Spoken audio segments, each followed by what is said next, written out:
மேட்டூர் கிராமத்துல ஒரு சோம்பேறி மருமக இருந்தா. காலையில ஆனதுமே அவளுக்கு கண் விழிக்க கூட முடியாது. அந்த அளவுக்கு தூக்கம் கண்ணு சொக்கும்.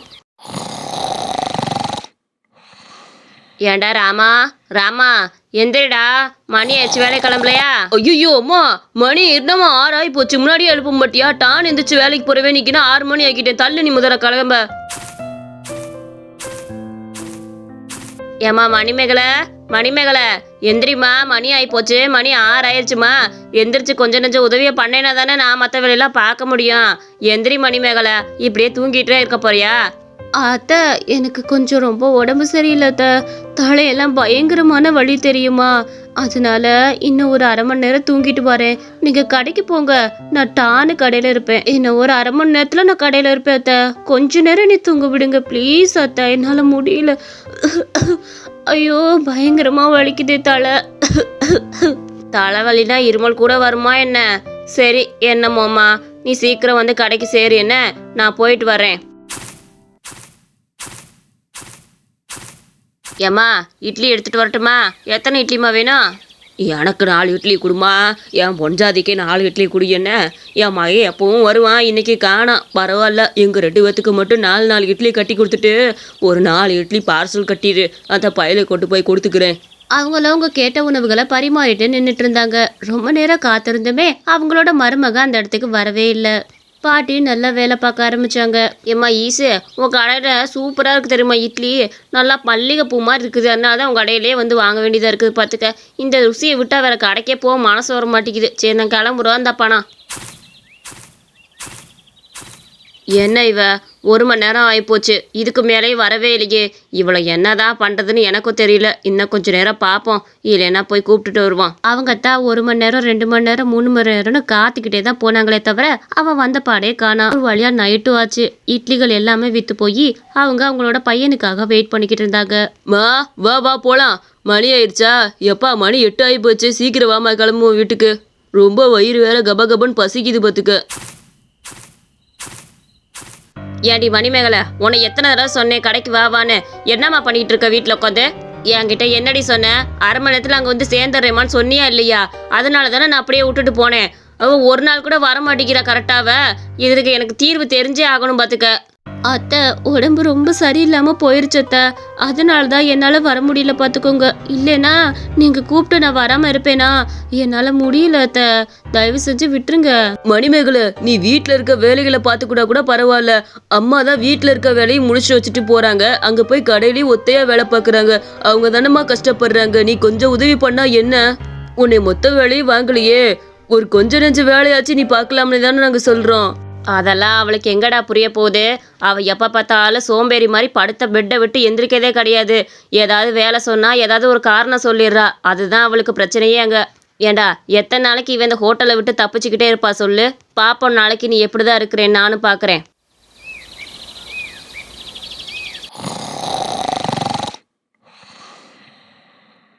ஏண்டா எந்திரி எந்திரி, வேலை கிளம்புடா, மணி ஆகி போச்சு, எந்திரி. அம்மா அம்மா, அவளை எழுப்பிடு, மறக்காம எழுப்பிட்டு கொஞ்சம் வேலை பண்ண சொல்லு. இல்லைன்னா அவள் படுத்த படிக்கவே கிடப்பா. சீக்கிரம் எந்திரிக்க சொல்லு என்ன. ஏம்மா மணிமேகலை, மணிமேகலை, கொஞ்சம் எந்திரிக்கிறியா? அத்தை, எனக்கு கொஞ்சம் முக்கியமான வேலை இருக்கத்த, நான் அதை முடிச்சுட்டு இன்னும் ஒரு 1/2 ஹவரில் அங்கே வந்து சேர்ந்துருவேன். சத்தியமாக இந்த தடவை நீ நம்புங்க, கண்டிப்பாக நான் வந்துடுவேன். என்னம்மா உன்னோட தினம் இதே பொழப்பா போச்சு? இதோட 10ஆவது தடவை நீ இந்த மாதிரி பண்ணிக்கிட்டு இருக்கிற. 1/2 மணி நேரத்தில் வரேன்னு வரதே கிடையாது. எனக்கெல்லாம் தெரியாது, என் கூடவே கிளம்பு, அப்படியே வேலைக்கு பார்த்துட்டு வந்துடுவான். ஏம்மா உன்னை முழு வேலையும் வாங்கலை, அங்கே வந்து கொஞ்சம் பொருள்களை எடுத்து கொடுத்தா போதும்மா. தயவு செஞ்சு வா, அடுத்து இந்த கடையெல்லாம் நீ தானே உன் பொறுப்பில் பார்த்துக்கணும். இப்போ இருந்தா பழகுனா தானே உண்டு. அவளும் என்னென்னமோ சாக்கு புக்கு சொல்லிட்டு படுத்தூங்க ஆரம்பிச்சா. அவங்க அத்தையும் சரின்னு கிளம்புனாங்க. ரொம்ப நேரமாக காத்திருந்தாங்க. 2 மணி நேரம் ஆச்சு கிட்டத்தட்ட. இன்ன வரைக்கும் அவள் வந்த பாடே கிடையாது. அவங்க அத்தை இது சரிப்பட்டு வராதுன்னு முடிவு பண்ணிட்டாங்க. அட, இவளை இப்படியே விட்டா வேலைக்கு ஆகுது. நேராக வீட்டில் போய் திரும்ப கூப்பிட்டு வந்துட வேண்டியதான்.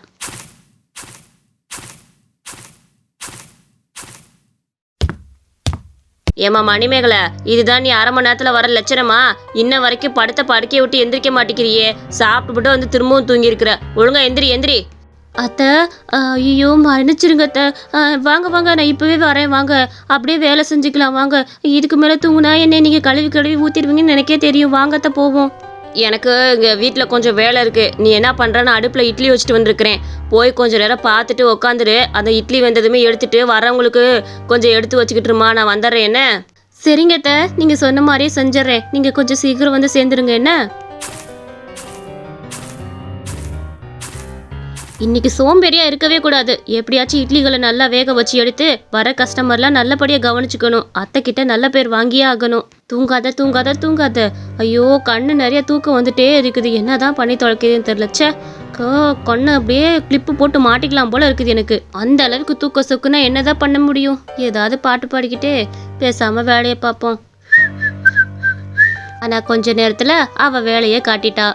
எம்மா எம்மா, இல்லை கஸ்டமர் வந்திருக்கிறோம், இந்த நேரத்தில் தூங்கிட்டு கிடக்குற, எந்திரிமா. இந்த பொண்ணு என்னடா இப்படி தூங்கிட்டு இருக்குது? ஐயப்பா, இட்லிலாம் சட்டியில் கறிக்கிட்டு கிடக்குது. ஏம்மா, உன்னே தான் கூப்பிட்றோம், எந்திரிமா.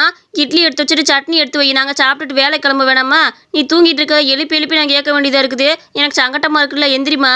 ஐயா, இட்லிலாம் பூரா கறி கிடக்குதுப்பா, தீஞ்சிக்கிட்டு கிடக்குது பாரு. இல்லை இவ கூப்பிட்டா எந்திரிக்க மாட்டா போல இருக்குது. என்னெல்லாம் பண்ண முடியும்? அம்மா, இட்லி தானே வேணும். அங்கே இருக்கிற இட்லியை எடுத்து போட்டு சாப்பிடுங்க. சட்னி பக்கத்தில் இருக்கு, ஊற்றி சாப்பிடுங்க. இது வேலைக்காகாது. பேசாமல் உங்கள் அத்தைக்கு ஃபோன் போட்டு வர சொல்லிட வேண்டியதான். ஹலோ எம்மா, உங்களோட மருமக இங்கே நல்லா கடையில் படுத்து தூங்கிட்டு இருக்காம்மா. இவங்க இட்லி வேற கறிட்டு கிடக்குது, கொஞ்சம் சீக்கிரம் வாங்க பார்த்துக்கங்க. விட்டா கடையே எரிச்சு போயிடும் போலாம். கடையே எரிஞ்சா கூட உங்கள் மருமக எந்திரிக்க மாட்டா, கொஞ்சம் சீக்கிரம் வாங்க. அவங்க மாமியார் கொஞ்ச நேரத்துலயே அந்த இடத்துக்கு வந்தாங்க. ஏய் எந்திரிடி, எந்திரி. தண்ணியை ஊற்றிட்டாதான் எந்திரிப்பா போல, எந்திரிடி. ஐயோ அத்தை, வந்துட்டீங்களா? மறந்தே போயிட்டேன். இட்லி இட்லி என்னாச்சு? ஐயோ, கருகி போச்சா இட்லி? இன்னும் இந்த வாடை வந்துட்டு இருக்குது. உன்னை நம்பி கடையில் விட்டு போனதுக்கு நீ என்ன பண்ணுமோ பண்ணிட்ட. உனக்கு கொஞ்சமாச்சும் அறிவு இருக்குதா? எதுலையுமே புத்தி எதுவுமே இல்லை போல உனக்குது. உன்னையெல்லாம் நம்பி வாழ்க்கையில் எப்படிதான் கடையை ஒப்படைக்க போறேன்னா எனக்கும் தெரில பார்த்துக்க. இப்படி ஒரு சட்டி இட்லியை கருக விட்டுட்டு படுத்து தூங்கிட்டு இருக்க. இந்த இடத்துக்கு கிளம்பு போ, இங்கேருந்து. ஏடியே, நான் மட்டும் இப்படிப்பட்ட மருமகளை வந்து அடித்து துரத்தி விட்டுறேன் பார்த்துக்க. இப்படிலாம் இருந்தால் நமக்குலாம் பிடிக்காது பார்த்துக்க. ஒழுங்காக நல்லா பண்பாடாக வேலை செஞ்சால் இருக்கணும் பார்த்துக்க. அதை விட்டுட்டு இப்படியா சோம்பேறித்தனமாக இருக்குது. என்ன மருமகளை கட்டிட்டு வந்திருக்கியோப்பா? உடனே வந்துடுவேன். என் மருமகளை பற்றி எனக்கு தெரியும். வேலை என்னமோ அதை மட்டும் பார்த்துட்டு போ. இந்த மாதிரி சொல்கிறதுக்குனே நீங்களாம் பிறந்து வந்திருப்பீங்க போல். எப்படா வாய்ப்பு கிடைக்கும், எப்படா குடும்பத்துக்குள்ளே குட்டிகள்கிட்ட அவள் கலப்பலாம் தான் சுற்றுறது. கிளம்பு நீயே.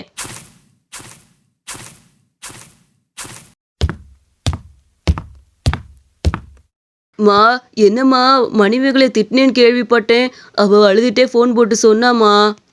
அத்தையை நான் ரொம்ப கஷ்டப்படுத்திட்டேங்க, அத்தைகிட்ட மன்னிப்பு கேட்கணும், வர சொல்லுங்க அத்தையை சீக்கிரம்னு சொல்லிட்டு இருந்தா. டே, எனக்கே அவளை திட்டினதே கஷ்டமாக தாண்டா இருக்குது. என்ன பண்ண, வயசாயிருச்சு, இன்ன வரைக்கும் அவள் கொஞ்சம் கவனிப்போட இருக்க மாட்டேங்கிறாளே. அதனால தானே அவளை திட்ட வேண்டியதாக இருக்குது. எனக்கு அப்புறம் இந்த கடையை எப்படா அவள் பார்த்துக்க போறா நினச்சாலே கஷ்டமாக இருக்குது. இப்போவே இந்த லட்சணத்தில் தூங்கிட்டே இருந்தா எப்படா அவள் இருப்பா? எனக்கு அதை நினச்சாதான் வருத்தமாக இருக்குது. இவளை எப்படியாச்சும் நல்ல வேலை செஞ்சு பழக்கி விடணும். நமக்கு அப்புறம் இந்த கடையை பார்த்துக்கிற மாதிரி கொண்டு வரணும் தானே நான் ஆசைப்பட்றேன். ஆனால் அவள் ஒத்துழைக்கவே மாட்டேங்கிறா. ஏம்மா, நீ ஒன்றும் கவலைப்படாத. நான் சொல்கிற ஐடியாவை மட்டும் செய். கண்டிப்பாக அவள் நாளிலேருந்து கரெக்டாக எழுந்திரிச்சு வேலை செய்ய ஆரம்பிப்பா பாரு. நான் ஒன்றே ஒன்று சொல்கிறேன், அதுபடி செய், சரியா? அத்தை, என்னை மன்னிச்சிருங்க அத்தை. நான் தெரியாதனமாக பண்ணிட்டேன் அத்தை. இனிமேல் நான் கவனிப்போட வேலை செய்கிறேன். தயவு செஞ்சு என்னை மன்னிச்சிருங்க அத்தை. இதுக்கப்புறம் இந்த மாதிரி நடந்துக்க மாட்டேன். அதெல்லாம் ஒன்றும் பிரச்சனை இல்லைம்மா. சரி விடு.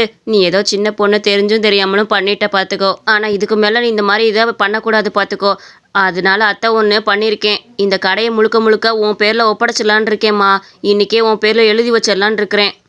என்னங்க அத்தை சொல்கிறீங்க? கடையை என்கிட்ட கொடுக்க போகிறீங்களா? அட, முழு பொறுப்பும் என்கிட்டே வா. உண்மையாக அத்தை?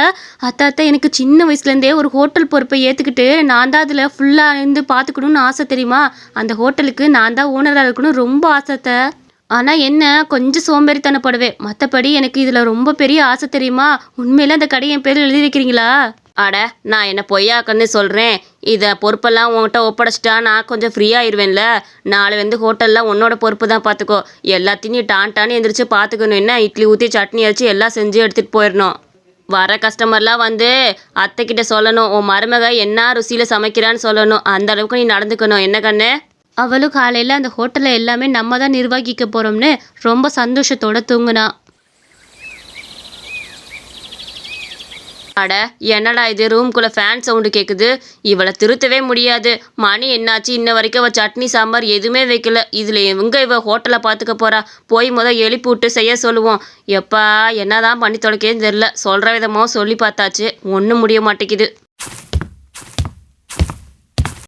அட எங்க அவளை காணா? ஐய எங்கே போனான்னு தெரியலையே. ஒருவேளை ஹோட்டலுக்கு ஏதோ போயிருப்பாளோ? அதுக்கு வாய்ப்பே இல்லை. சரி இருந்தாலும் போய் பார்த்துட்டு வந்துடுவோம்.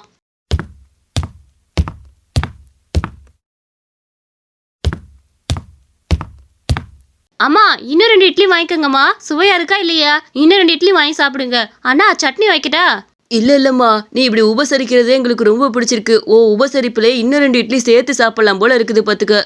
உங்க அத்தைக்கு இந்த மாதிரி மருமகளை கடைக்கு கொடுத்து வச்சிருக்கணும். அன்னைக்கு நீ இருந்ததை பார்த்து நாங்க உன்னை தப்பா நினைச்சிட்டோம். ஆனா எவ்வளவு சுறுசுறுப்பா வேலை பார்க்குற. ரொம்ப நல்லதுமா. இப்படியே காலம் முழுக்க இரு. என்ன இதே சுறுசுறுப்போட இருந்தாதான் உடம்புல நோய் நொடி கூட ஒட்டாது தெரியுமா? அந்த அளவுக்கு உடம்புக்கு நல்லது பாத்துக்க. கண்ணே நீ போ. விட்டாயன் பேசிக்கிட்டே தான் இருப்பியான் பாத்துக்க. நீ போய் வேலையை பாருமா போமா. உங்க மருமக செய்யற வேலையை தூரமா நின்று அவங்க ரொம்ப ரசிச்சுக்கிட்டு இருந்தாங்க. அத்தை வாங்கத்த, நீங்க 2 இட்லி சாப்பிட்றீங்களா? நான் செஞ்ச இட்லி நீங்க சாப்பிட்டதே இல்லை. வாங்க ஒரு தடவை உட்காந்து சாப்பிட்டு பாருங்க. இல்லடா கண்ணு, நீ இந்த மாதிரி இருக்கதே அத்தைக்கு வயிறு நிறைஞ்சு கிடக்குது தெரியுமா? நீ இப்படி இருக்கதான் எனக்கு ரொம்ப பிடிச்சிருக்குது. இந்த மாதிரி வழி நடத்துறது எனக்கு ரொம்ப பிடிச்சிருக்குமா.